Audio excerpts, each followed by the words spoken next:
لڑکیاں اور لڑکے ڈھونڈنے کا سارا معاملہ عورتوں کے ہاتھ میں ہوتا ہے، اور اب تو ڈھونڈنے کے معاملات بالکل سیریل کے طرز پر ہو رہے ہیں۔ جیسے سیریل میں لڑکی ڈھونڈی جاتی ہے، لڑکے ڈھونڈے جاتے ہیں، اب عورتیں سیریل دیکھ دیکھ کر کے ایسے ہی۔ اور کچھ عورتوں کو تو میں نے یہ کہتے ہوئے سنا ہے کہ سید صاحب یہ پاکستانی سیریل کے اندر بہت نصیحت ملتی ہے ہمیں، تو ہمیں اس کو دیکھنا جائز ہے کہ نہیں جائز ہے؟ میں نے کہا انڈیا کا سیریل ہو یا پاکستان کا ہو، کوئی مولانا نہیں بناتا اس کو، یہ ظالم لیڈر لوگ بناتے اور بنواتے ہیں، اور اس کے اندر دین کا مذاق ہی اڑایا جاتا ہے۔ ارے سیریل کی اداکارہ اتنی ہی شریف ہوتی جو آپ کو نصیحت کرنے آ رہی ہے، تو وہ بے پردہ جو ہے وہ اسکرین پر آتی کیوں؟ کسی شریف عورت کو آپ نے محلے میں نکلتے نہیں دیکھا ہوگا، اسکرین پر کوئی شریف عورت کیسے آ سکتی ہے؟ شریف عورتیں اسکرین پر کیسے آ سکتی ہے؟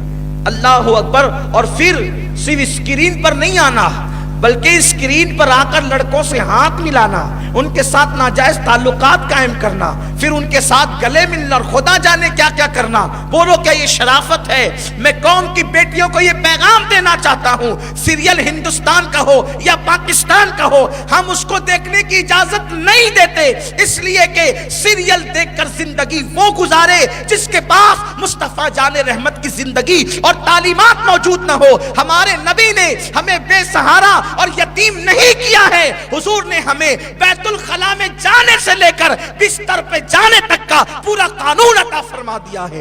کوئی سیریل والا ہمیں کیا سکھا سکتا ہے؟ ہمارے نبی نے ہمیں سب سکھایا۔ حضور نے تو ہمیں یہ بھی سکھا دیا ہے کہ اگر کھانے کے بعد تمہارے دانتوں میں گوشت پھنس جائے تو خلال کیسے کرنا چاہیے، میرے نبی نے یہ تک سکھا دیا ہے۔ کوئی اتنی باریکی سکھانے والا؟ حضور فرماتے لوگ کھلال لے کر کے منہ کھول کر کے ایسی شروع پڑ جاتے ہیں، لیکن اللہ کے حبیب صلی اللہ علیہ وسلم نے یہ سنت بتائی، اگر تمہارے پاس کوئی بیٹھا ہو اور تمہیں خلال کرنے کی حاجت ہو تو تم اپنا ہاتھ اپنے منہ پہ رکھو اور اس کے بعد خلال کرو، تاکہ تمہارے اس عمل سے کسی کو گھن نہ آئے۔ حضور علیہ السلام نے تو کھجور کھانے کا طریقہ تک بتا دیا ہے کہ جب تم کھجور کھاؤ تو منہ کی گٹلیاں نکال کر برتن میں مت رکھو بلکہ باہر رکھو، اور پہلے تو کھجور ایسے کھاؤ کہ منہ سے گٹلی نکالنے کی ضرورت ہی پیش نہ آئے۔ جب تم کھجور کھاؤ تو پہلے کھجور کو کھول لو، اس کی گٹلی نکال لو، گٹلی نکال کے باہر کر دو، اور پھر کھجور کو منہ میں ڈالو۔ جس نبی نے کھجور کھانے کا طریقہ تک بتا دیا، جس نبی نے خلال کرنے کا طریقہ تک بتا دیا، حد تو یہ ہے بیت الخلا میں جا کر کے کس طرح بیٹھنا چاہیے، کس پیر پہ زیادہ زور دینا چاہیے، میرے نبی نے یہ تک بتا دیا۔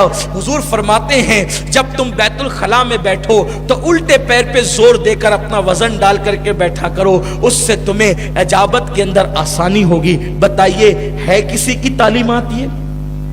پھر ہم کیوں سیریل کے محتاج ہیں؟ ہم کیوں فلموں کے محتاج ہیں؟ واللہ کبھی ہم محتاج نہیں ہو سکتے۔